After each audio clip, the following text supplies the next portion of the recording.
You set the date and you set her into your club before you confirmed it with me, so you got nothing to say about this.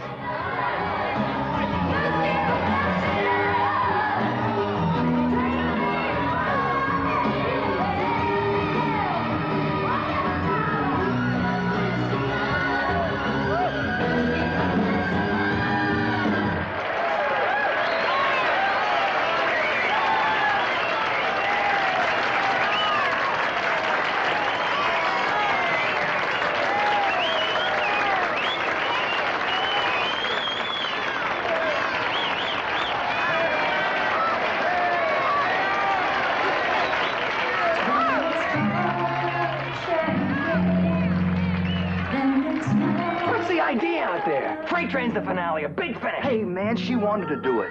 Now, you talk to her, Neil. And it still is news. Mama may have, and Papa may have, but God bless the child that's got his own, that's got his own.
God is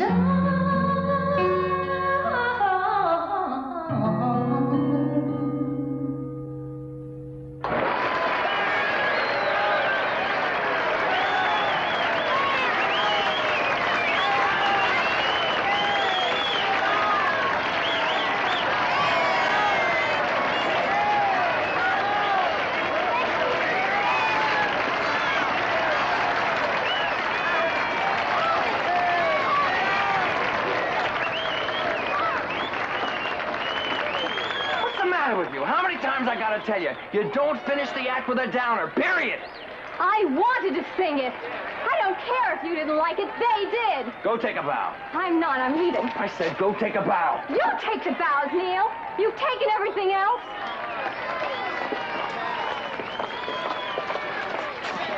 Terrific, Becky, terrific. They loved you. Did they just? Sometimes I wonder.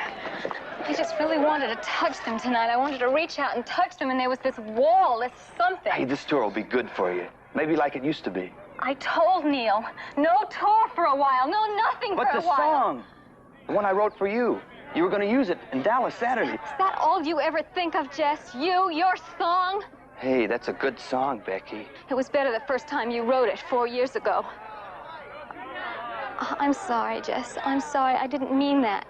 You know I didn't. It's just everything I've been going through. Sure, it's okay. It's all right, baby. Here. Jesse's got everything laid out for you. Your pills, vitamins, the whole works. Thanks, Jess. See you later, baby.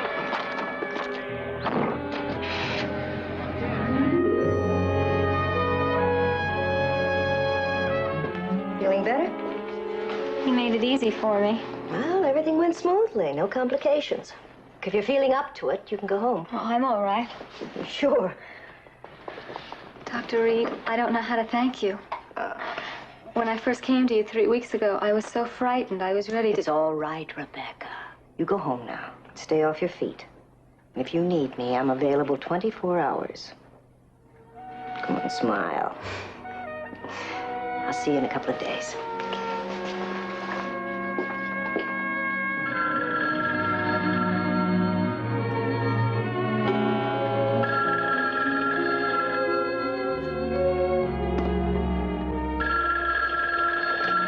Yes? Rebecca, what's the matter? Did you take anything? Look, don't move around. I'll be right over.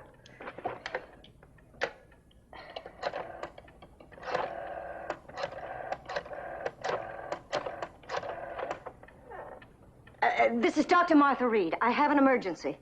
Send an ambulance to the Bayside Motel in Malibu. Right.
You don't have to tell me what the autopsy report says, Griff.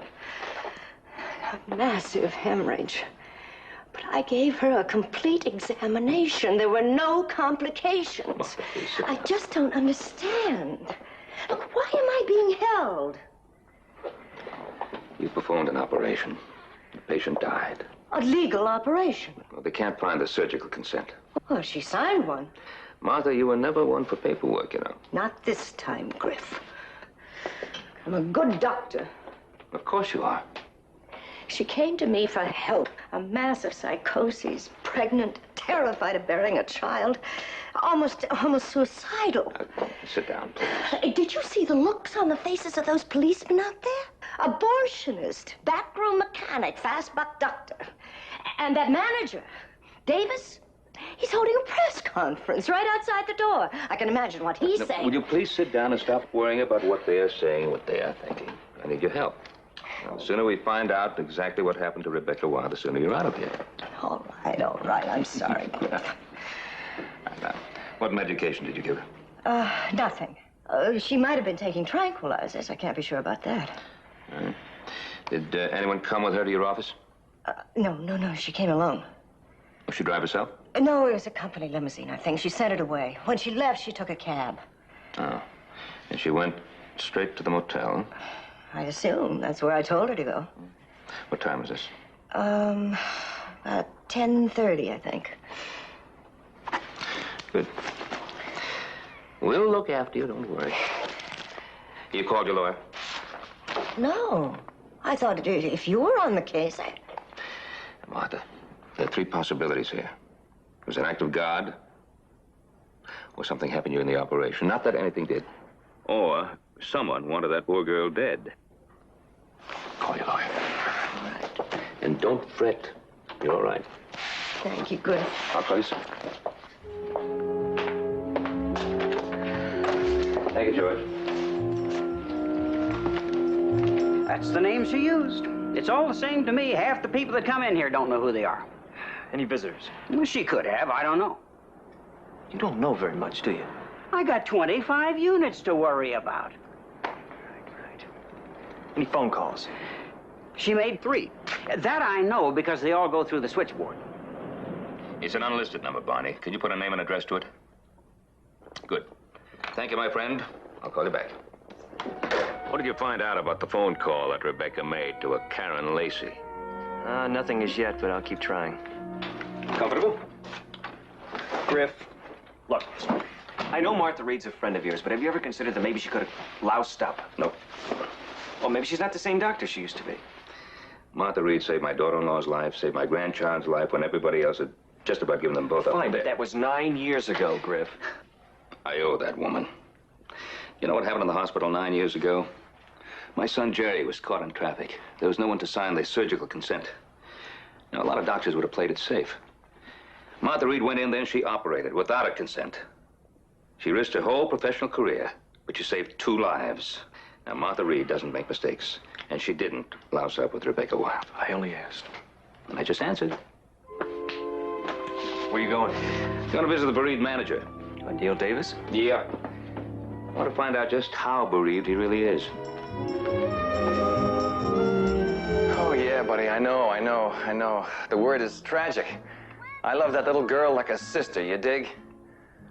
Oh, you better believe it. Really bad news.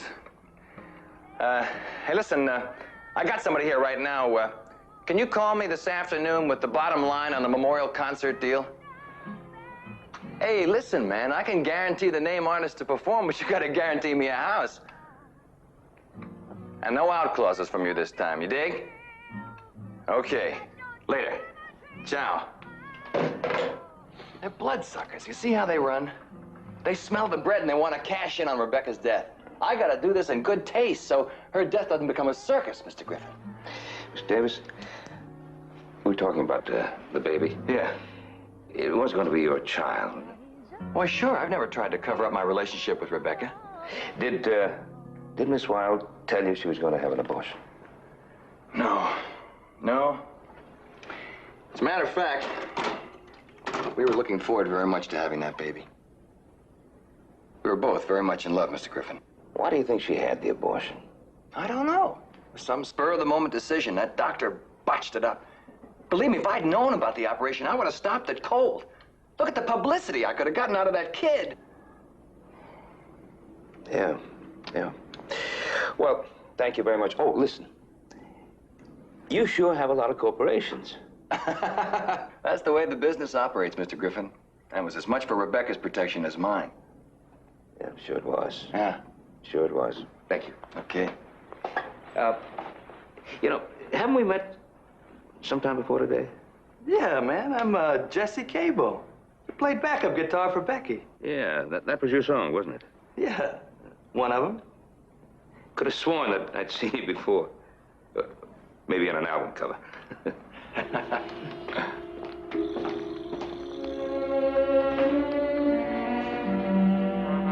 Hey, Jesse.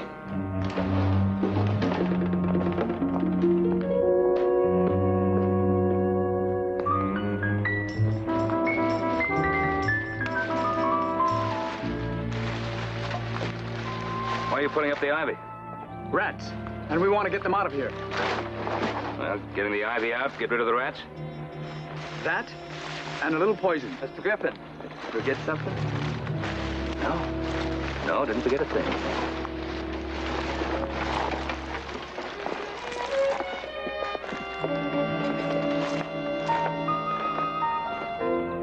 I don't like it, Neil. I don't like the idea of him poking his nose around here. Suppose he finds out. He won't find out anything. Suppose he does. Suppose he gets to Woods. Jesse, you just keep your mouth shut tight. I'll take care of Mr. Griffin, and I'll take care of Mr. Woods. And if I get put in a squeeze, I know I can depend on you to get me out.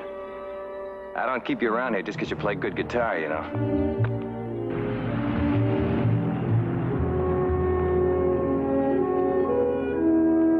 Now, your backcourt game is great. But when you get up to the net, I don't know.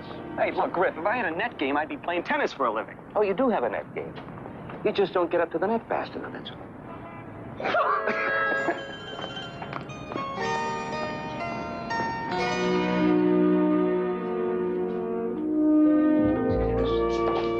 Good morning, Gracie. Hi. What are you doing out here?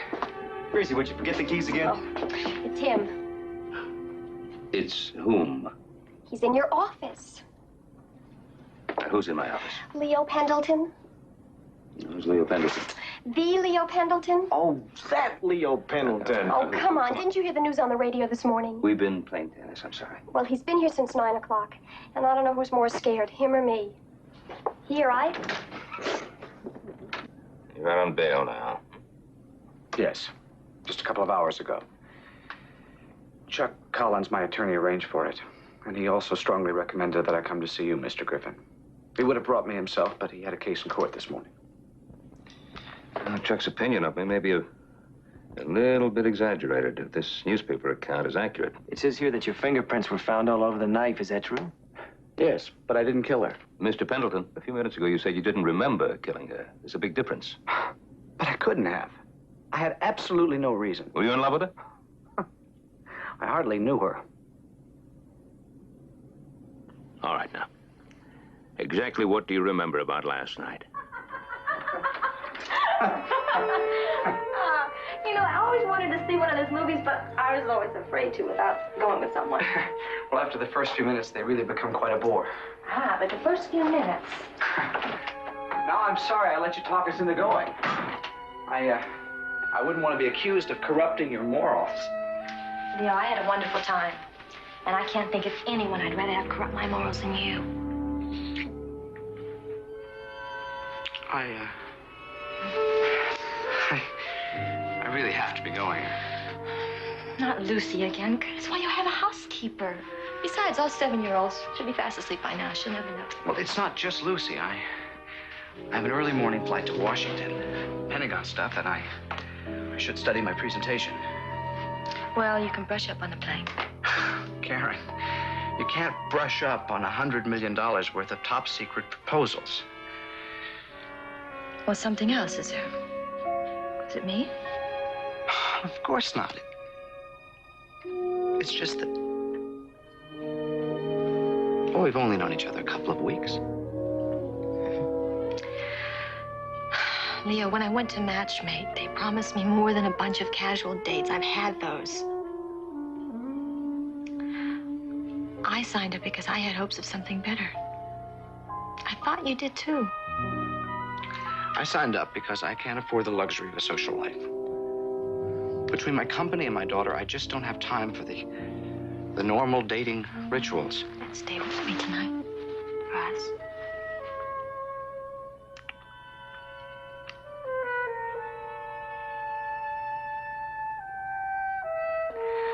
I'll make the martinis and you put on some music, okay?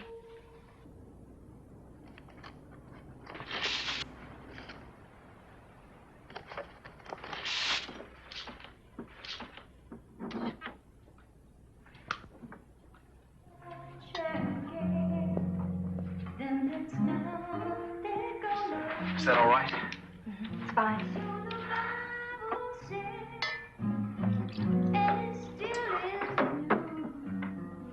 Us.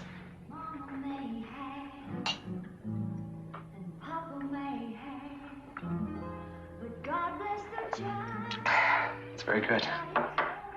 I want to get into something more comfortable. I'll be out in a minute.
Oh, Mr. Pendleton, I'm so sorry.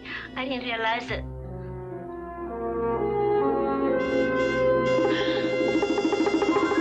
All I do know is that I did not kill her. I need you to prove my innocence. Mr. Griffin, you have to understand that I've spent most of my adult life building up my company. I've made a great deal of money, and possibly because of that, I've never been an overly social person. My workload is enormous, and my little girl deserves the rest of my time.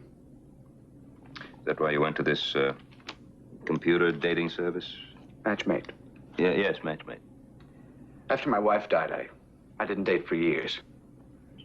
But lately, as my daughter's been growing up, I'm realizing how desperately she needs a mother. I was hoping that Matchmade might lead me to something permanent. Well, it led you to something, all right, right into a murder. I fail to see how that follows. What does this dating service have to do with Karen's death? Well, what Mike means is that obviously somebody killed Karen Lacey. If not you, then someone with a very strong motive. Perhaps a rejected lover. By the way, did Karen ever speak of a Rebecca Wild? I really don't know that much about her past. All I do know is that I did not kill her. Mr. Griffin, my little girl is 7 years old. She doesn't know anything about this yet. So far, my housekeeper has managed to keep her away from the newspapers and the television. But sooner or later, she's going to hear it from someone. I'm all she has. Something like this could shatter her. I need you to prove my innocence.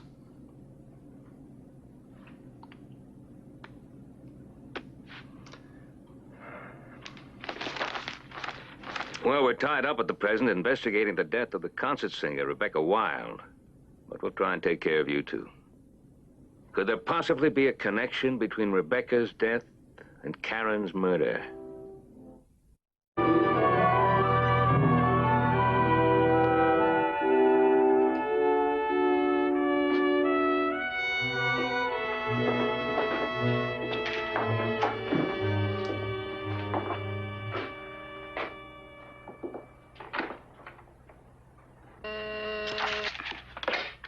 Yes? Miss Marlowe, Mr. Griffin to see you. Oh, yes. Ask him to come in. Mr. Griffin, I'm Marietta Marlowe. Miss Marlowe, thank you so much for seeing me on such short notice. Oh, it's my pleasure. Won't you sit down? Thank you. Would you like some coffee? Yes, that would be very nice. Black? Please. I don't have to tell you, this dreadful business with Karen and Leo Pendleton has depressed me terribly. I want to help in any way I can. That's very nice of you. Oh, now I'll come straight to the point, Miss Marlowe. I need a list of the names of any other men who've been in contact with Miss Lacey. Oh, dear. After just saying I want to help you in any way I can, I find myself in the embarrassing position of having to refuse.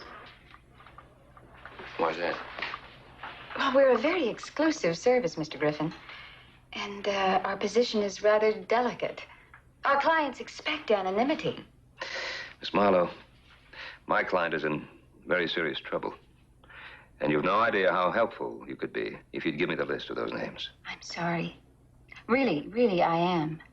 But I have a moral obligation to protect my clients. You see, the forms they fill out contain some very personal information. I'm not looking for case histories, just names. I don't want to be difficult. I've cooperated fully with the police. Now, if they choose to give you the names you want, I certainly can't object. Well, I think I've got... Oh, sorry. Oh, that's all right, George. Come in. This is George Bates, our computer programmer. This is Mr. Griffin. How are you? He's a private investigator. Oh. Well, is there a problem of some kind? He was asking about Karen Lacey. Yeah, that was tragic. Did you know Miss Lacey? No, I never met her, or Pendleton either, for that matter. But I don't know, somehow when you process their forms through a computer, you get a feeling about people. You just asked if there was some sort of problem. Why do you think I'm here? Oh, I just thought... Oh, I think what George means, Mr. Griffin, is that occasionally we find that a client has been less than honest with us. Oh, when he says that he's not married when he really is. G-I-G-O. G-I-G-O. Oh, that's computer parlance. Garbage in, garbage out. You see, we can only program the information they give us. Now, if that information is inaccurate, why... Don't you check the applications? Well... We live in a changing world, Mr. Griffin. The old values seem to be fading away. I leave the puritanical morality to the clergy. Any other position would be far too time-consuming. Was Rebecca Wild also a client of yours? No. Well, thank you, Miss Marlowe. Thank you for the coffee. It's been a pleasure. Goodbye. Mr. Bates. Yeah, she went out a lot. Karen Lacey was a good-looking broad. What'd you expect? What about some of the guys? You mean Pendleton? No, before Pendleton. Anybody in particular you remember? Guys, that's all. They came and went. Hey, you ever spend the night? What do you want, a scorecard? Why'd you keep one? Can't tell the players without. No, what I'm looking for is somebody that saw a lot of her in the last 3 or 4 months. Yeah, there was this black limo. I don't suppose you happen to remember the plate number. Don't have to. We keep a record for security. But I couldn't show it to you. It's confidential. People around here, they remember things like that. Around Christmas time.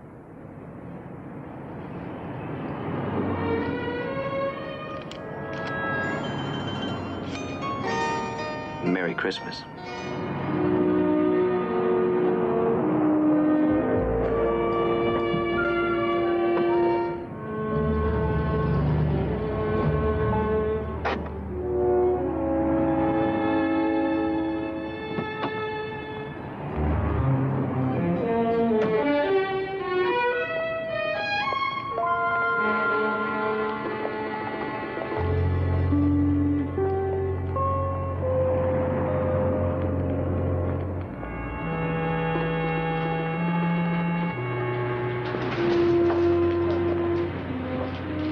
Hi, sir.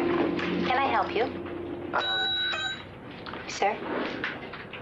Oh, yeah, hi. How are you? Oh, just dandy. I know, you're thinking of a vacation trip, right? Mountains. Foreign or domestic? Whatever. Well, I have a variety of tours. Actually, what I need is a little information first. Well, that's what we're here for. Well, I'm checking on Karen Lacey. Are you police? No.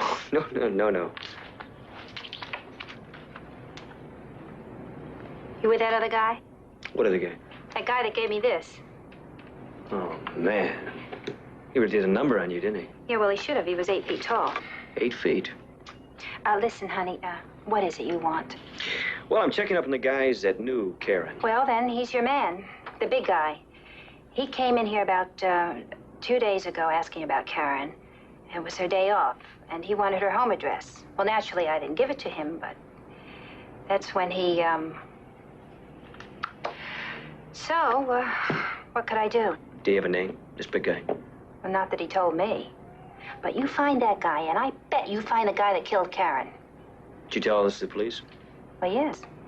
They took my complaint, but I don't think they'll do anything about it. I mean, as far as they're concerned, they already have their man. Oh, you don't think Pendleton killed her? Well, I suppose it's possible. But I don't know, he was such a nice guy. You know, good-looking, polite. He really didn't strike me as Karen's type. But then you never know about those things, do you? No, you never do you? Did you know a Rebecca Wild? No, but Karen did say they were friends from back east. Used to work together in Baltimore, or so Karen said. Well, thanks a lot. I really appreciate your help. I'll tell you what, maybe you can arrange a little trip for me sometime. To the mountains. Wherever. Uh-huh. Bye-bye. Bye.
Sir? What were you doing sitting around in Karen's apartment? Hey, look, I don't need trouble. And that travel agency I was following. Yeah, I had noticed. You tell me what happened to Karen or I'm going to tear you. Hey, look, really, I think you're... No. Hey, look.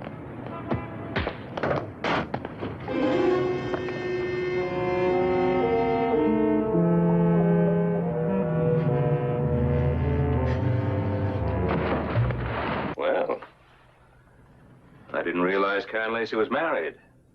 Neither did she. She ran out on me a couple of years ago. Oh. Well, Mr. Lacey... And it's not Mr. It's Sergeant. U.S. Army. I'm stationed at Fort Meade. That's near Baltimore. Yeah. That's where I met her. 3 years ago. She was working as a waitress at one of those joints on Baltimore Street. Oh, yes. On Baltimore Street. Look, I know what you're thinking, but Karen, she was different. That's why I married her. I thought I was keeping her happy.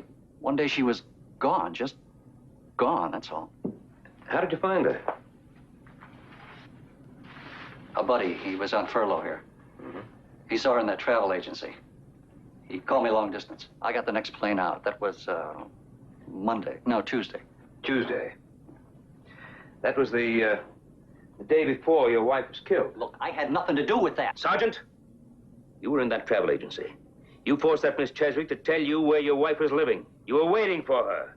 And when she came in that night with Leo Pendleton... You're a liar! You saw your wife with another man. No, she gave all that up.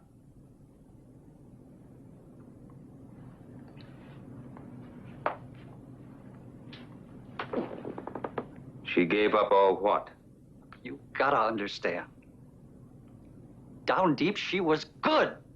Sure, maybe she was screwed up inside sometimes. But she was my wife, and I loved her. Where were you Wednesday night? I hit a few bars. Where? They all look alike.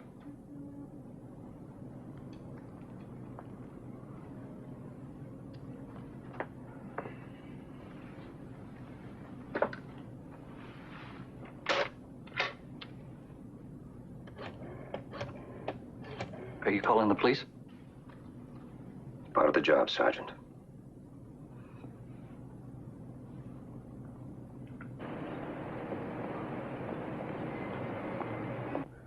Fresh out of our new computer, so I can't guarantee the accuracy. Joseph Benson, alias Joe Thompson, except now he calls himself Jesse Cable. 1964 assault with a deadly weapon, 1965 armed robbery. Rebecca Wiles, guitar player. Now on the other report. The one on Karen Lacey? I'll have it for you tomorrow morning.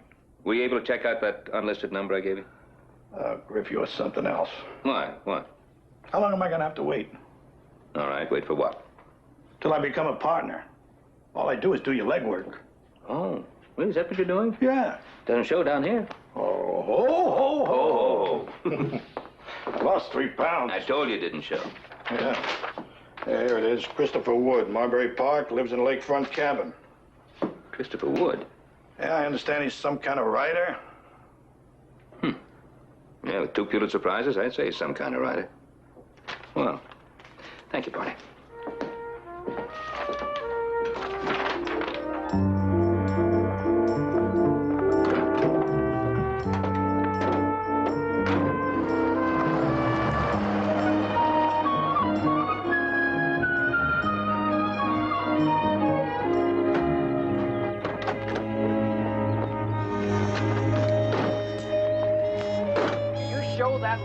Screenplay to anyone, and I'll slap you with a lawsuit that'll break your Don't hand. get tough with me, Davis. Listen, Woods, I'm warning you. And you know something? I don't care about your lawsuit, but when you call my screenplay lousy, those are fighting words. Don't get smart with me, Pally. Just don't forget what I told you. Porter in Chicago on Thursday? No. There's that hospital charity thing on Sunday. I think you should go. Okay, but only if they have booze. No more of this coffee and crumpet stuff. I'll check it out. Mr. Woods, excuse me. Yes?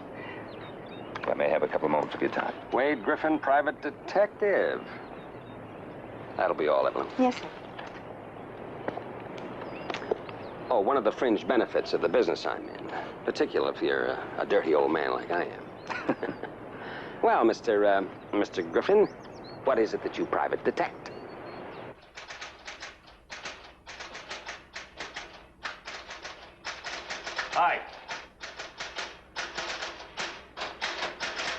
I'm not getting too far with that opening today. Excuse me. My name is Mike Murdoch. I'm looking for Mr. Griffin. Oh, I believe he's out back with Mr. Woods. Thank you. What's your name? Miss Gray. Miss? That's a funny first name. Mine used to be Mr., but I changed it to Mike. Oh. Evelyn. Evelyn. Thank you, Evelyn. See you later. Yes, Becky called me from the motel that night. To confirm a luncheon date, actually. You see, I was writing a screenplay for her. Her first flick, mine too. Then I suppose even giants must fall. You know, I couldn't help overhear Mr. Davis. He didn't sound too pleased with what you'd written. No, I shouldn't think he would be. The man was stealing her blind. And the screenplay shows that, every rotten deal. Naturally, he was a little upset. Yeah. So it was biographical. Oh, of course.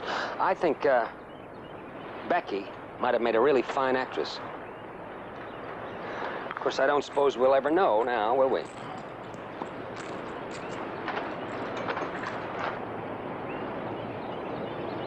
I gather you were interested in her.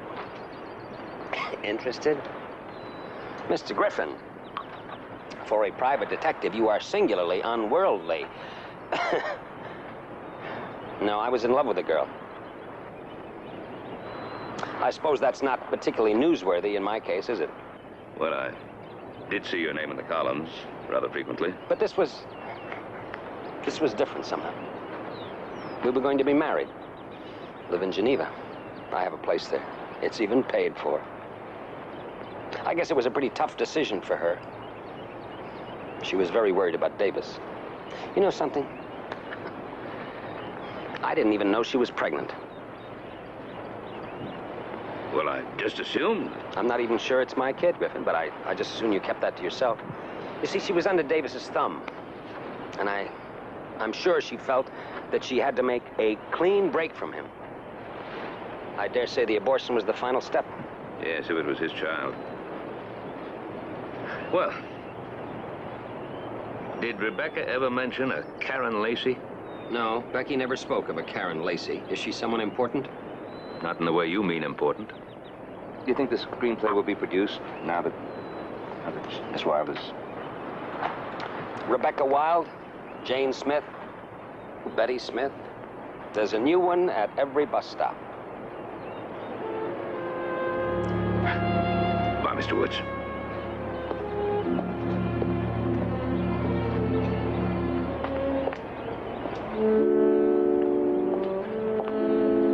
I finished the last 10 pages. In the desk, middle drawer. Okay. I'd appreciate it if you get to them this afternoon. All right. All right, I'll look at them. You know, Evelyn, you're really a great kid. I mean that. A great kid. I don't know what I'd do without you. Thank you, Christopher. It's very kind of you to say that. Griff? Griff? Well, one more thing, Barney. Did they find any tranquilizers in that motel room? No? Oh. Well, I'll check back with you about that later. All right, thank you. Rebecca was taking something, but they don't know what. Griff, I'm not getting anywhere. I don't understand it. I've been checking up on Davis's company. When I find one corporation, it leads to 3 others, and they're all owned by the same holding company. Now, take it easy. You know what it adds up to, Griff? Neil Davis had her all tied up. No, Woods had it pegged right, man. He was robbing her blind. Oh, but legally, Mike, legally, Davis is a very shrewd operator. Yeah, well, who says legally? Maybe he made a mistake. Maybe that's why Davis is so uptight about this screenplay. Hey, you know what I could do? I could talk to Evelyn. Evelyn? Well, she's not much to look at. I'll bet. But if the expense account could stand dinner for 2? Yeah, that's a good idea, Mike. Good idea. Take it to Farino's. Well, actually, Griff, I've already made reservations at the Belterre. Oh, the Belterre.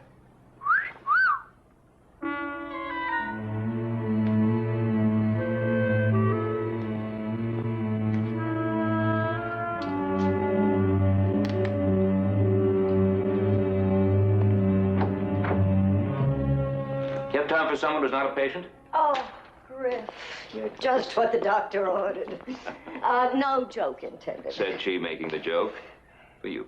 Oh, how lovely. Listen, I'm not interrupting anything, am I? Oh, no. My mind's a blank. Can't seem to focus on anything. We should let me do the worrying while you tend the patients. What patients? Well, I've got some good news for you. They found the surgical consent. So there are no criminal charges. Once you get past the medical hearing... Oh, Griff, don't you see? It isn't just the medical hearing. Even if the board finds me innocent, you know what the papers will say. Whitewash. Cover up. No. Doctors sticking together, protecting their own. No, it's not going to be... Do you know what they call me? What? Butcher. No, I see them in the morning. On the streets, staring, whispers. People trying to get a good look at the woman who killed Rebecca Wilde. Now, sit down. You're not as tough as I thought you were. I need to ask you some questions. Here now, listen. Did Rebecca Wilde tell you who the father of the child was? No. No, I just assumed it was her manager. That Davis man. The papers all said that... I'm not interested in knowing what the papers said. What about friends? Did she ever mention a Karen Lacey? Nothing. She never volunteered, and I never asked. Yeah.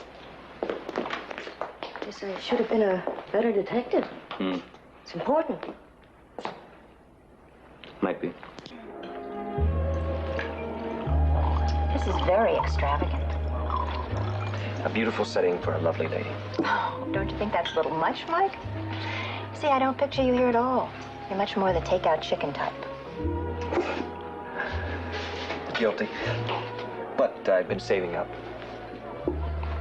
I'm flattered. Now, why don't we get to the point? I beg your pardon? Why you asked me out? What do you want to know?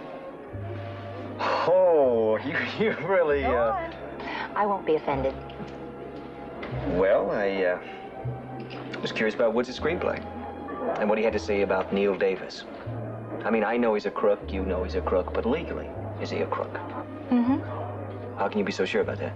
I mean, Woods is not a lawyer. Mike, I hold a master's degree in economics, and I'm a very good researcher. And when I tell you that Neil Davis is a criminal, you can count on it. It's a big part of the story. You know, poor little girl becomes hit singer and is financially raped by an unscrupulous manager. Believe me, Christopher wouldn't have written it if it weren't true. Christopher.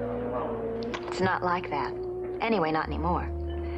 Business and pleasure never mix. He likes people to think we're still mutually attracted to one another. Actually, his career means more to him than anything else. Was it Rebecca that changed your relationship? It wasn't Rebecca. We were back on a business basis before she ever met him. And Woods being in love with Rebecca didn't bother you, huh? Certainly not. Like that, huh? Like that. Now, have we covered the point of this little meeting? Well, we've covered the business, but definitely not the point. Oh. Hey, the place is empty. Where'd everybody disappear to? Where they disappear to? Yeah. They're out working. What do you think this is, a country club? Oh, not with a menu like that. Don't you ever eat anything except pastrami on rye? I happen to like pastrami on rye. Well, other things to eat. Yeah, I believe that. Suppose you want a cup of coffee with that? No, I don't think so. A little more mustard next time, maybe. I don't remember that. You know, I can't afford lobster thermidor every day. Even if I had the time, which I don't. Barney, I love the way you're mellowing into this job. Did you ever know Rebecca Wilde's manager, Davis, was embezzling her funds? What's that got to do with her death? I'm not sure yet, but it's the first motive I found. You forgetting Rebecca died from an abortion? Not according to my books. Okay, I won't argue with you at this point. I have that other report for you. Karen Lacey, known to Baltimore authorities as a B-girl. Worked the gin joints downtown.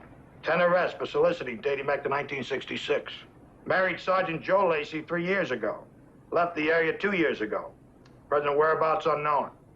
You still holding Sergeant Lacey? No. A couple of MPs picked him up about an hour ago. Poor guy. Barney, what do you know about Matchmate? The dating service? Mm-hmm. Well, they've been in business about 2 years. The woman who owns it used to be a fashion model, strictly first-class connections. Why? Why do you ask? Well, I was trying to figure out, since when does a woman like Karen Lacey need a computer dating service to help her meet a man? All right, well, I'll tell you since when. Since she came from back east, hiding out from her husband.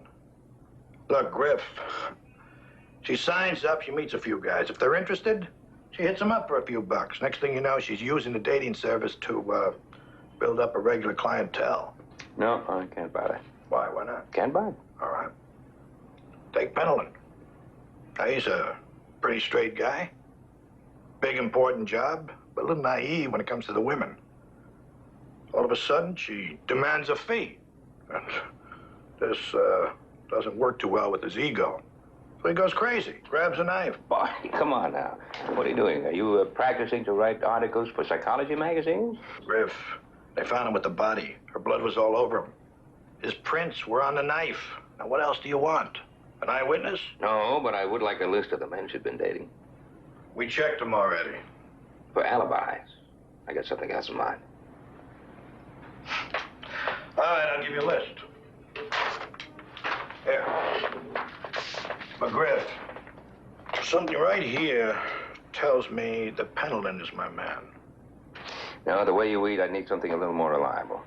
When you're through stuffing yourself, you might see if Baltimore has anything on Rebecca Wild.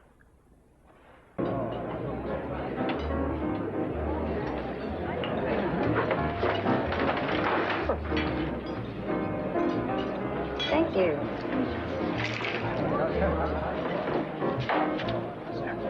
Thank you. To a productive luncheon, Mr. Griffin.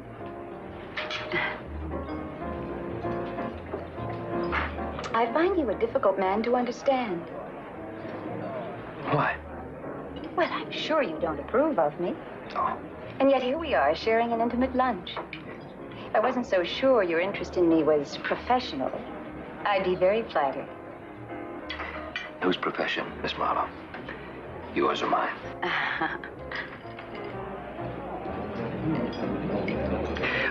You used to be a fashion model. That's right. How did you get to be with this matchmate? How did that come about? I was doing some contract work for a fashion magazine, and George Bates was running the computer for their subscription sales. I don't know whose idea it was at the time, but it seemed like a logical combination of talents. I had the so-called glamour and... Still do. Oh, thank you. And he had the technical skill. I don't want to sound like a moralist, but do you ever have any second thoughts about the propriety of what you're doing? Well, I grant you it's a shame some people don't have the time or the emotional security to develop their own private lives. But a need for our service does exist. Try telling that to Leo Pendleton. Bad apples like Leo Pendleton are the exception, not the rule. Bad apple exception. What makes you say that Leo is the problem? But look at that man. Approaching 40, almost monastic since his wife's death. Why, there are thousands of Leos running around loose, and a percentage of them are potential sex criminals. There are thousands of Karen Lacey's running around, too.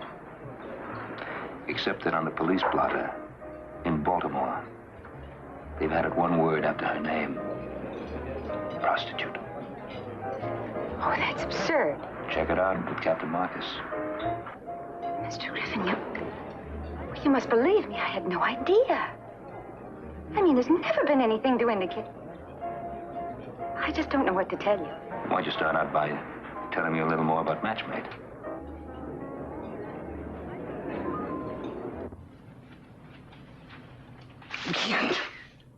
You look gorgeous, but I still like you better in jeans. Welcome to the club. Well, what do you think? Oh, they'll jump at him. Very funny. I don't need a computer to get dates. You better get more than just a date. Did you get that list of names that Karen Lacey dated? Yeah. 12 names. We're going to have to check them out to see which one she actually went out with. Oh, well, here's one you can verify right now. The limousine license number that Mike got from the garage attendant at Karen Lacey's apartment belongs to a Gerald Llewellyn, Oakcrest Drive, Encino. Let me see that. Did you double-check this? Is it accurate? Well, motor vehicles hasn't crossed me up yet. His name isn't on this list. Why, who is he, Griff? President of a Beverly Hills bank. Big political man of the state. I've known Paula and Jerry Llewellyn for years. Wade Griffin Investigations. Oh, yes, Miss Marlowe, he's right here. Yes, Miss Marlowe. Oh, Mr. Griffin, I'm so glad I caught you. I wanted to dig a little deeper, so I asked George to pull the names of the girls we supplied to Leo Pendleton. I managed to reach one of them by phone, a lovely young girl named Penny Coyle. I think before you get any more involved, you might have a talk with her. It seems your friend Leo Pendleton isn't quite the innocent victim he claims to be. Miss Coyle, you did go out with him, didn't you? Yes, sir, I did. One time. But would you please tell me why you feel this way about him? Mr. Griffin, the man terrified me. The things that he said to me. He is one sick man. Now that freak ought to be put away where he can't hurt anybody ever again. Now please excuse me.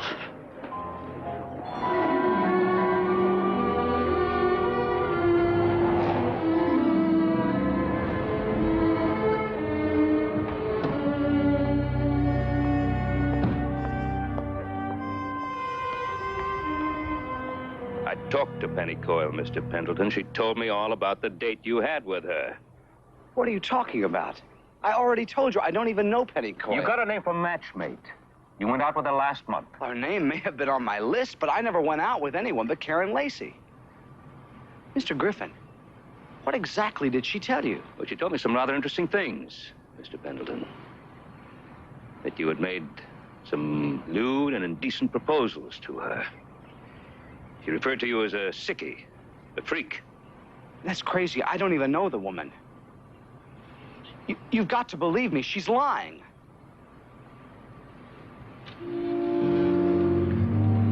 But why? Yes, why?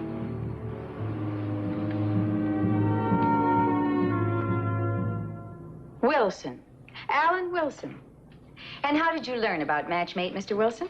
Well, I heard it being discussed in the executive cafeteria. I really don't remember who it was now. Does that matter? Oh, no, I suppose not. I see here that you're a design consultant? Yes, we do quite a bit of government work. Space program, aircraft development, things like that. Oh, I'm impressed. Judging from your salary figure, you must be a very successful young man. Well, thank you very much. I try hard. Unfortunately, though, at the expense of your social life, right? Exactly. How did you know that? It's my business to know that, Mr. Wilson. Well, that's why I'm here. Well, we have a special executive program for gentlemen such as yourself. I think you'll be quite pleased with the results. You know, I don't want to sound crude, but how much is this going to cost? Cost? Oh, well, cost is a relative term, Mr. Wilson. We do charge quite a bit, but then that's for your protection as well as our girls. That assures us of a clientele that is, shall we say, above reproach. You know, a man in my position does have to be very selective. Right. The girls who participate in our executive program will meet your requirements, I'm sure. These are girls who are looking for not merely companionship, but personal relationships as well.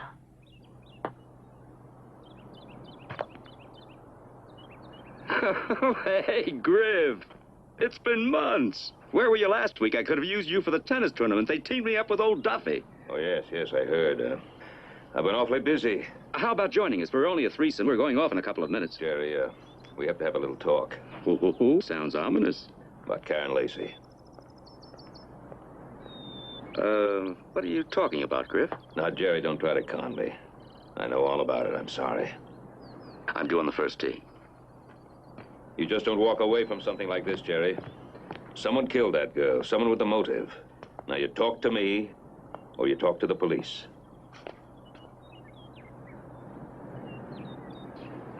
All right. I was seeing her. I was a bad boy, but I'm not involved. You're involved. A girl has been killed, and you're involved, Jerry, whether you like it or not. You're a very prominent man in this community. You're a banker, a political fundraiser. You're being touted as a candidate for statewide office. Did she threaten to go to the newspapers?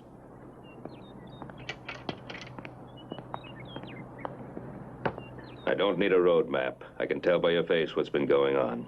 then you should understand why I can't cooperate. No, I don't understand that at all. Karen Lacey was murdered. An innocent man may go to jail. All because you knuckled under to some kind of extortion. Now, if you'd come to me, if you'd gone to the police, that girl might still be alive. But my career would have gone down the drain. Well, if you put your career ahead of a girl's life, even a girl like Karen Lacey, I guess you're not even half the man I thought you were. Griff, don't do this to me. I'm not trying to hurt you, Jerry. I'll help you, if I can. But you got to level with me. What was it? Tapes? Letters? Pictures? What? All right, Griff. Come on back to the office with me.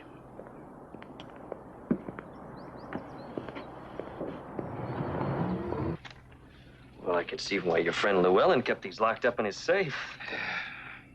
Jerry told me that she drugged him just as she drugged Leo Pendleton. While he was out of it, somebody took these pictures, huh? Yeah. Unfortunately, they're just the prints. Which means whoever had the negatives has been putting a squeeze on, huh? Yep, $3,000 a month. Whew, that's steep. Coffee break. Well, do you think Rebecca's death is linked with Karen's murder, or is it just a coincidence that they were friends? Mike, I've never been one to believe in pure coincidence. Could Karen have been blackmailing Rebecca? Maybe it was something from her past. I've thought of that possibility. But first, we've got to find actual cause of Rebecca's death. These are the pictures, and you're not going to see them. Who said I wanted to? That's not exactly my idea of a good time, you know. Gee, I'm glad you told us. Did what's-his-name get a date list for Matchmate? Penny Coyle's name is right on the top. Oh, yeah. All right, Gracie, you check out all the other girls, huh? Sure. Did you call her yet? I'm having dinner with her tonight, nosy. Mike, take it to the Black Watchman. Oriel's on duty tonight. Okay.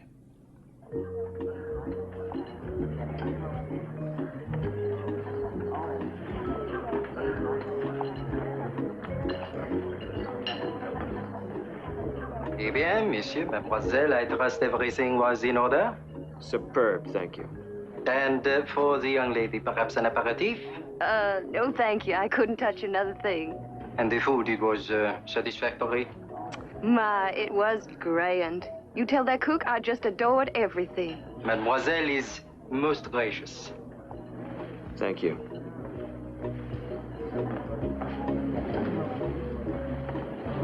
Bonsoir. Oh, wait a minute, my keys. I must have left them back at the table. Honey, why don't you wait for me in the lobby? I'll be right back, all right? Oh, all right. Ah, monsieur, have you forgotten something? She says she's from Nashville. Ridiculous. New Orleans, born there, right through high school. She got that far. I also heard a year or two of Chicago. It's worth checking. Did you get the prints? I'll get this to Griff within the hour. Thank you, Ariel. Oh, such a smooth thing. Was it your friend, his Wade Griff? Oh, hold on. Wait a minute. I thought I was supposed to do that. Well, I know where everything is.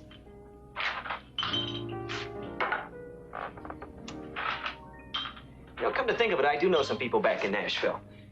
Maud and Abe Purdy used to own a drugstore down on Firestone Boulevard. No, I'm sorry. I don't Oh, you know Firestone Boulevard, the main drag south of town? Oh, well, I know Firestone Boulevard. What I mean is, I don't think I know those folks you're talking about. What's their name? Purdy?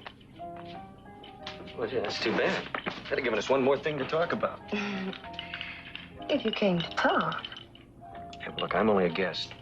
Hostess picks the games.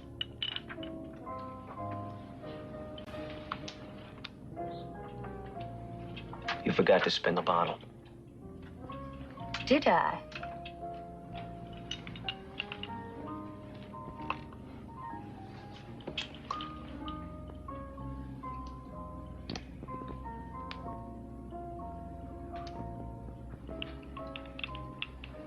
Tell me something. What does a nice girl like you need a computer for? To find a nice boy like you.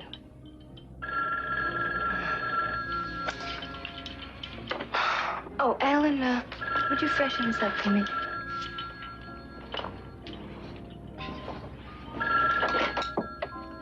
Yes? Yes? Well, yes, I'll see. Right, I'll do that. Thank you. I made this one light. I don't want you conking out on me.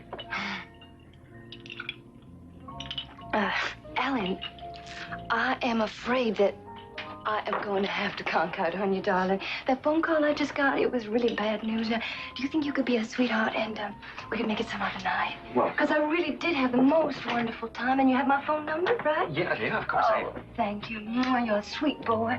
Good night. One of the girls on Mike's list is a Rita Wells. For an unemployed actress, she sure has got a fancy address. Oh. Well, good morning, lover. You survived the night. How did it go? I blew it.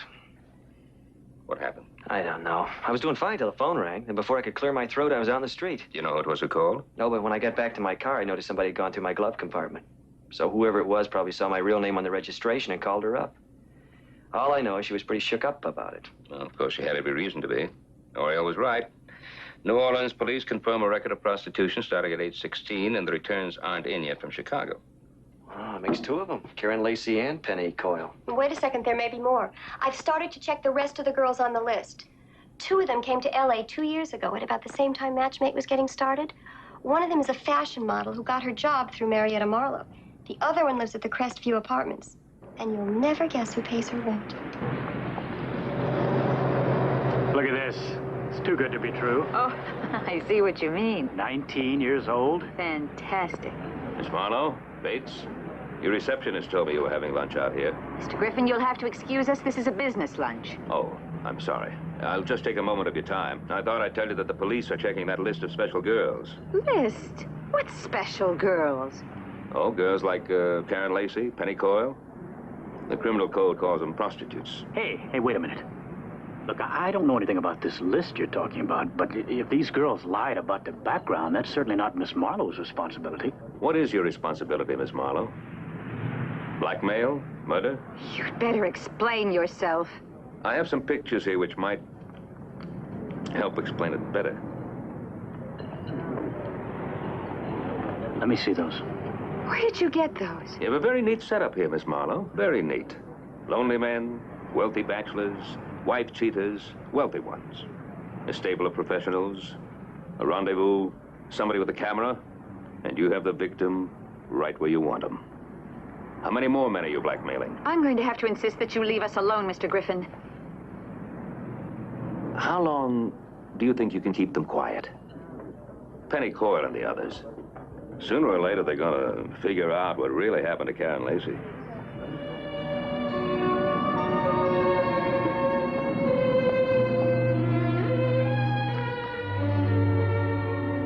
What have you been doing?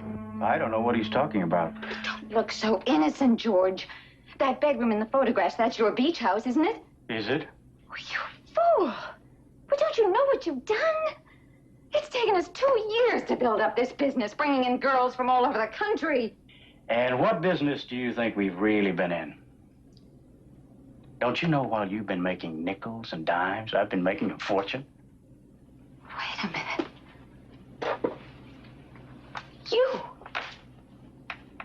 You killed Karen.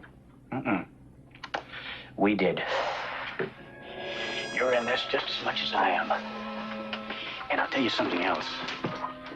You and I are going to do whatever it takes, and I mean whatever it takes, to make sure Griffin and his associate remain permanently silent. Yeah, Mike. Oh, she did, huh? Where is this beach house? I don't like it. What was that all about? Penny Coyle invited him to spend the weekend at a beach house up the coast. You don't like that, do you? No, I don't like it. Oh, Mr. Griffin, please, I have to talk to you. Come in, Miss Marlowe. Thank you.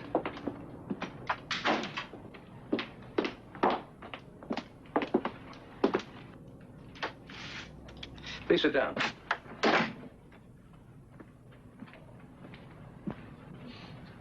Today at lunch, when you showed me those photographs, I was in a state of shock. The idea that Karen or any of my girls would your girls? Yes. Oh, you were right. I brought those girls to California. Karen, Penny, the others. I know you don't approve, Mr. Griffin, but I provide a service men have willingly paid for centuries. I really don't want to discuss moralities. You started saying something about pictures. Oh, as soon as I saw them, I knew where they were taken. That bedroom. It's in a beach house owned by George Bates.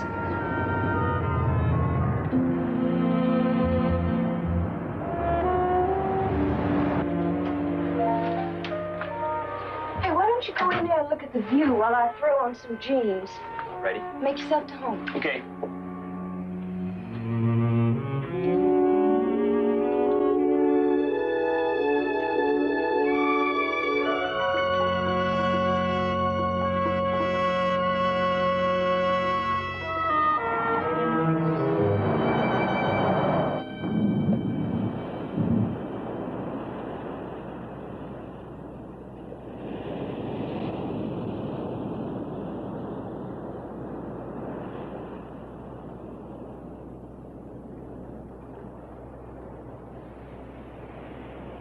Well, I've always wanted to be in pictures. What? Where you hide the cameras? Well, now, what's that supposed to mean? It means, Penny, that Mr. Murdoch is a very observant young man. George. That's right. You know, you and Mr. Griffin have been very annoying. You should let it be. You know, Karen Lacey isn't worth it. You got a lot of problems, Bates. No, only two, the way I see it. You and your boss. You're here, and he should be on his way. Yeah, well, I think I can see another problem. Right, Penny? What? Well, don't you know when you're being set up? Oh, Georgie here's been raking it in for months now. But he had to kill Karen Lacey to protect himself. Now you're going to watch him kill me. Where do you think that leaves you, huh? That's about enough out of you. Why did you kill her, Bates? Why don't you shut up? Did you find out what you were doing? Want a little piece of the action? Huh? Well, I kept Marietta in the dark for 2 years. Why should I share the profit with Karen? She was a tramp. Yeah, well, you're going to have to start sharing it with somebody because this is becoming the worst-kept secret in Los Angeles. Georgie, I think I'm gonna split in half, because I did what you wanted me to. I got him here. No, you're going to stay here. I never expected anything like this! Bates! All right, hold it, Murdoch. I'll take care of her later.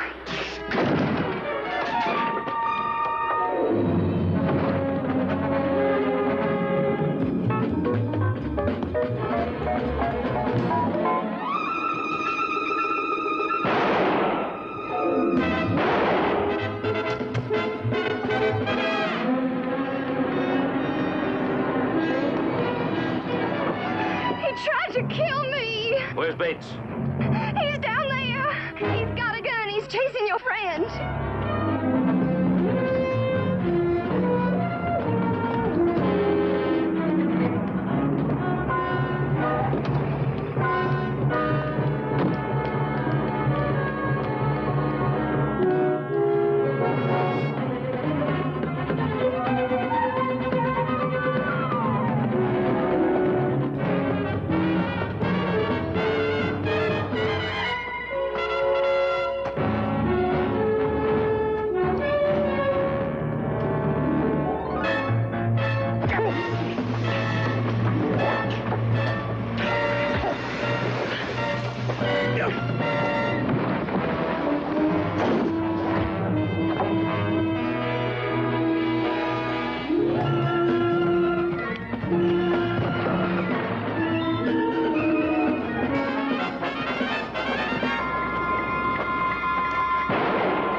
Raise that one more inch, you're dead.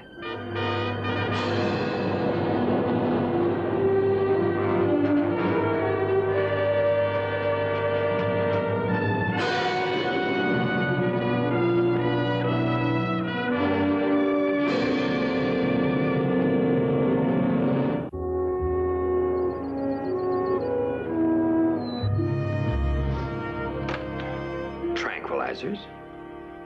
No. Becky never left anything like that around here. She was here that afternoon, though. The day she was... Well, the day she died. Well, of course. We were discussing the screenplay together. If she'd left any pills here, I would have known it. Was Rebecca being blackmailed by a George Bates? Why would anyone want to blackmail her? Oh, it was just a thought. You've been most cooperative. A screenplay by Christopher Woods. Is this the one you were talking about? I had it photocopied myself. Are we going to see this in the movies? Well, now, that depends. I'll be sending them out tomorrow. We'll just have to wait and see. It's been much too long since you last published. A fan, huh? Yes, a big fan. Well, in that case, here you go. The Last Ballad. Now, mind you, it is a rough draft, but I'd be very happy if you'd take it home, read it, and let me know what you think. Well, I'm honored. I mean, I really am honored. Thank you very much, Mr. Woods. Mr. Griffin?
You okay, mister? Yeah, I'm okay.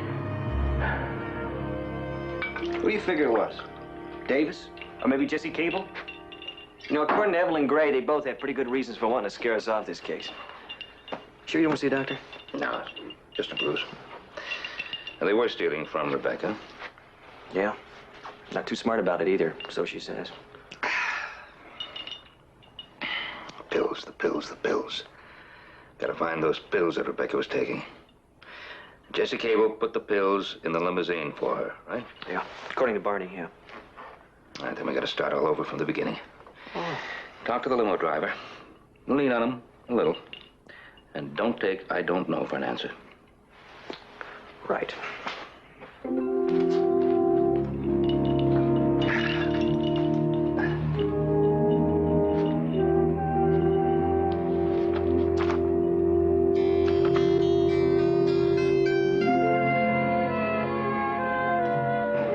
Okay, one more time. Who gave you your instructions? Jesse Cable. He ordered the limousine and told me where to take Miss Wilde. Did you take her straight to the medical building? Where else? Did you find a container of pills in the back seat? Oh, sir. It was empty. Huh? The container. I only found it the day after. Where's it now? In my apartment. Look, I was going to turn it in, but when I found out the girl was dead, I didn't want to get involved. Let's go. Huh? Now? Now. Zenefrin. Weren't any pills in the bottle, but there were traces of Zenefrin on the cotton, according to the pathology lab. What is Zenefrin? It's an anticoagulant, Gracie. Sometimes used by heart patients, and in large enough doses, it can cause massive hemorrhage. Then Rebecca Wilde was... Of course. Somebody knew that poor girl was going to have an abortion. Griff, maybe we better go to Barney with this. With what? What do we have here? Nothing. Autopsy didn't show up anything. The cotton could have picked up traces of the chemical at the pharmacy where the prescription was filled. But if Jesse Cable substituted... Griff, this was given to her by Martha Reed. That is her name, right there on the bottle. I know. Zenefrin. Oh, my God. Then that explains the autopsy report. Because xenophen's almost impossible to detect. Martha, think back. Is it possible that you or your nurse could have given her the wrong drug? Perhaps a sample lying around. Do you think or I'm maybe crazy? you suggested that she take it without thinking, of course, that Griff, I'm not a fool. In Rebecca's condition, a dose of xenophen would have caused massive bleeding. Look, if I botched it, I wouldn't hide behind the Hippocratic Oath, and I wouldn't have you bailing me out. But an empty pill bottle with my name on it as the prescribing doctor. But that's not evidence. But it's a clue, isn't it? And the clue points to me. If it didn't, you wouldn't be here. Now, you listen to me. I don't care how many clues point to you. Nothing in the world is ever going to convince me that you were responsible for that poor girl's death. End of topic? Griff, do you think she might have taken the drug knowing what would happen? Not suicide? No. Why have the abortion? She wanted to live. There was someone who did not want her to live. It's murder. Hello, Griff. Bonnie. Thought you might be interested to hear what Bates and Miss Marlowe had to say about Rebecca Wilde. Interested is putting it mildly, Barney. Miss Marlowe claims Bates killed both Karen Lacey and Rebecca Wilde. What does Bates say? He confessed to the murder of Karen Lacey and to the blackmailing of Rebecca Wilde. Did he say why he blackmailed her? It seems Rebecca was a prostitute before she took up singing, and Karen was insisting Bates let her friend Rebecca off the hook. Plus, Karen wanted a bigger slice of their take. And that's it? I'd say that's enough to prove your theory that Rebecca was murdered is all cockeyed. Sorry, Griff. As I said before, as far as I'm concerned, the file on Rebecca Wilde is closed. Sure like to agree with you, Barney, but I can't. It's not that black and white. Griff, don't you ever know when to quit? On rare occasions. Thanks for the information, Barney. Good evening. Oh, hi. How was your day at the library? Productive. Oh, by the way, while you were out yesterday afternoon, I had the service run off some copies of the screenplay. Oh, I wanted to retype that before you took it in. Doesn't matter what it looks like. The important thing is to get it out now while it's a hot item. Why don't you go ahead and get started addressing some of the envelopes, huh? Hello. Mr. Woods, Wade Griffin. Oh, Mr. Griffin. I was just about to call you. I understand you had quite a scare since I saw you last. Well, where'd you hear that? Well, there are not too many of us around up here this time of year. News spreads. What can I do for you? Well, earlier today I asked you about Rebecca's tranquilizers, and I was wondering if you had had any time to check around for them. Yes. Well, no, she didn't leave them here. Oh, well, thank you very much for your trouble. Oh, Mr. Griffin? Yes? Did you, well, did you get a chance to look at the screenplay? Well, as a matter of fact, I did. I must say I liked it very much. Oh, good, good. If you need it back, I'll... Oh, no, you hang on to it. Consider it a souvenir. Well, how very kind of you. Thank you very much. Goodbye. Griff, I just checked with the drug supply house. Xenophen's used in several commercial items. For example, rat poison? How did you know? Mike, first thing in the morning, I'd like you to get onto the Davis estate somehow. I just remember something his gardener said to me about rats on the premises. Four-legged kind or the two-legged kind? Well, he's spreading rat poison. Try to get a sample. Yeah, I think so.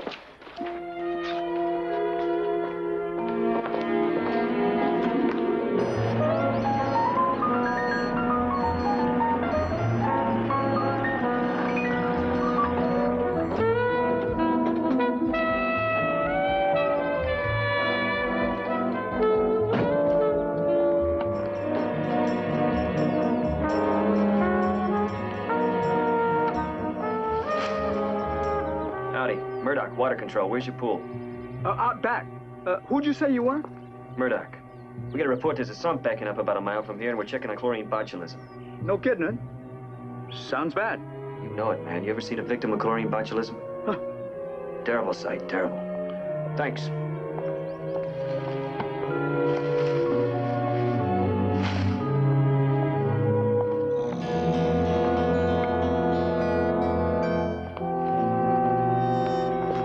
Charlie, who's here? A man from the city. Something wrong with the water. Oh, yeah? Where'd he go? He's going to test the pool.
I don't know. I give up. Give it a hint. Well, you smart.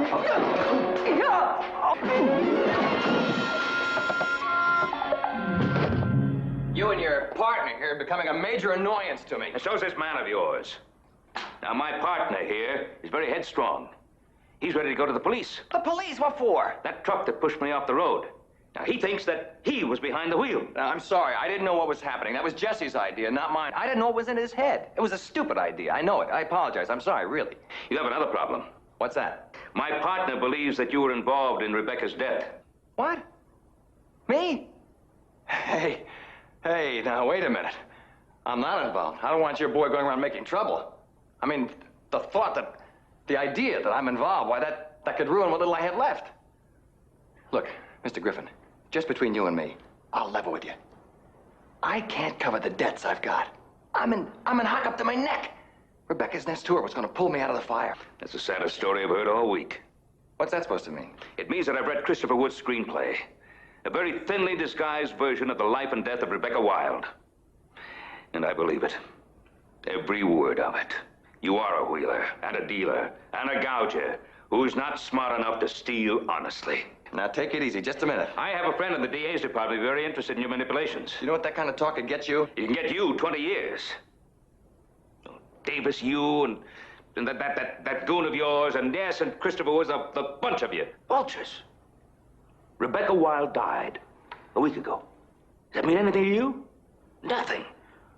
Unless, of course, there's a little bit of money to be made out of it. I'd like to find one person, just one, who had a real feeling for that girl. Now, come on, Mike, let's get out of here. Now.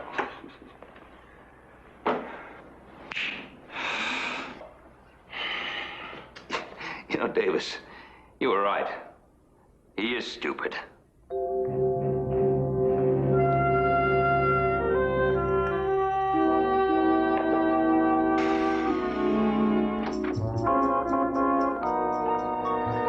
Hate to lose my temper that way, but those two... Let me see that eye. Oh, yeah. He clobbered you. Well, you can't win them all. Uh-huh. Did you find anything? Yeah. Those cans of rat poison? You guessed it. Xenophren. Uh-huh. You get a sample? Yep, in my sock. In your sock? Well, I had to stash it somewhere. You know, after we get that lab report back, we got Davis nailed. No, we'll check it out, but I don't think so. Well, come on, you're kidding me. Why? He let us walk out of there, didn't he?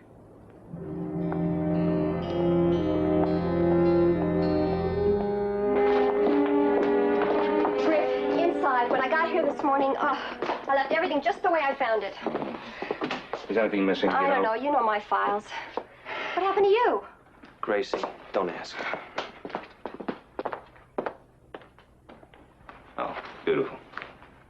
Beautiful. Man. We've really had a day, haven't we? Griff, you're gonna have a word with the cleaning lady. This is ridiculous. You have a talk with somebody. What were they looking for?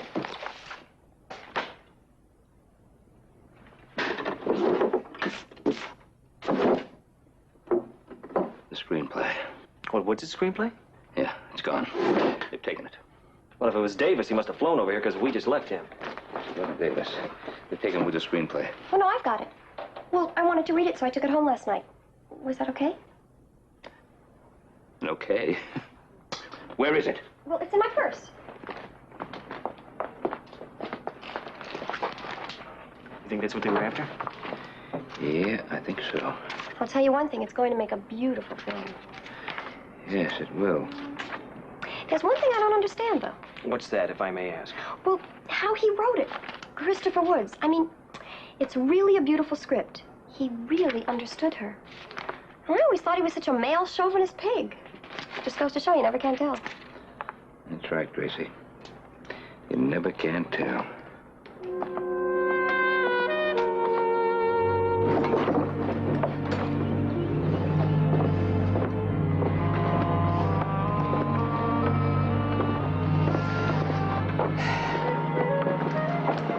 Why, Mr. Griffin, I didn't expect to see you for quite some time. How are you, Mr. Woods? What could I possibly have forgotten to tell you? Well, those pills you take. You didn't tell me that you have a heart condition. I only advertise my virtues. Now, your doctor prescribed Xenophren for you, didn't he? I don't know, did he? Why this sudden curiosity about something that is obviously none of your business? Rebecca Wilde died from an overdose, Lieutenant Friend. Get to the point, Griffin. What are you doing here? Now, you knew that Rebecca was going to Dr. Reed for an operation. That afternoon that she was here, before she left, you substituted your medication for her tranquilizers, knowing that she was going to take them, and she did, and they killed her. Wow. Well, suppose I did know about her going to doctor. Why would I want to kill the woman? She was the most important thing in my life. No. No, the screenplay meant everything in the world to you. But you're having a problem with it. You didn't have a good enough ending. You needed a big finish. And then you had a great idea. Suppose Rebecca were dead. I mean, really dead. The public curiosity would be overwhelming. They'd flock to the theaters. You'd have a smash hit. You missed your calling, Griffin. You should have spent your time writing horror stories. Well, you wrote one, Mr. Woods, but you wrote yourself into a corner. The last page of this manuscript. You know, only Rebecca's murderer could possibly have known how her death would occur. What? And yet, the last scene describes how she died very accurately. Why wouldn't it? It was based on fact. Fact before the fact, Mr. Woods. She died after this screenplay was finished. What? Yes. You see, this script was written on 2 different typewriters. The last pages were typed on a loaner from the repair shop while they were replacing a key in your old one. Except that the loaner was returned to the repair shop the day before Rebecca died. You didn't write this play, did you? Very disappointing, Mr. Woods. To see a Pulitzer Prize winner become a cheap phony and not a very smart one. You're not a very smart cop either, because if you had been, you would have rolled in here with at least a dozen squad cars. That was your big mistake. Come on now, Mr. Woods. Everybody knows that I'm here. My associate, my secretary. I'll tell them that you came by and then left.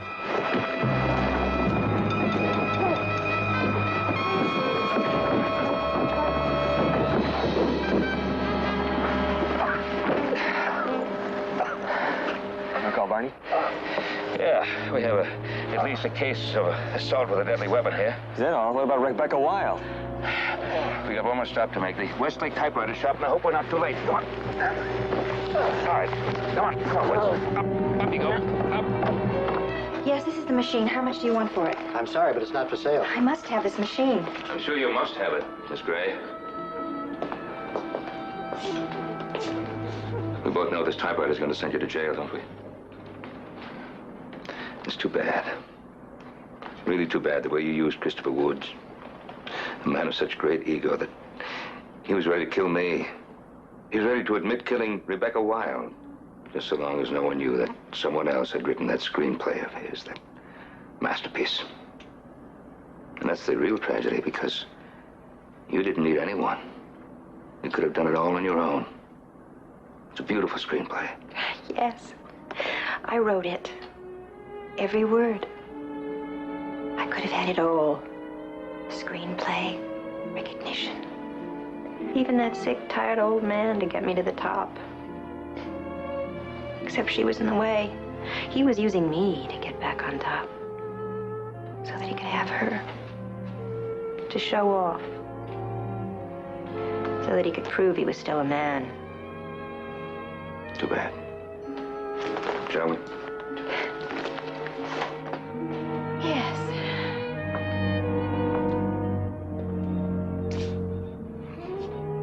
What a waste. What a waste.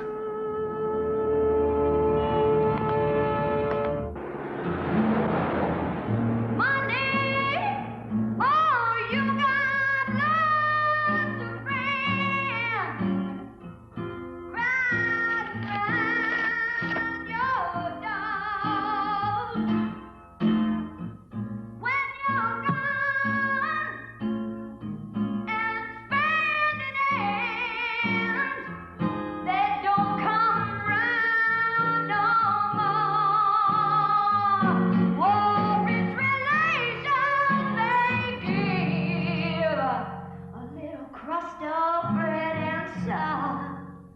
How will the car buyers of Cannock in Staffordshire react to the high-octane sales spiel of a larger-than-life Las Vegas car salesman? Find out tonight at 8. Then at 9, Gene Hackman and Danny Glover star in the Vietnam War drama Bat 2-1. Coming up next, though, here on 5, a roundup of the latest news. That's got his own. That's got his own.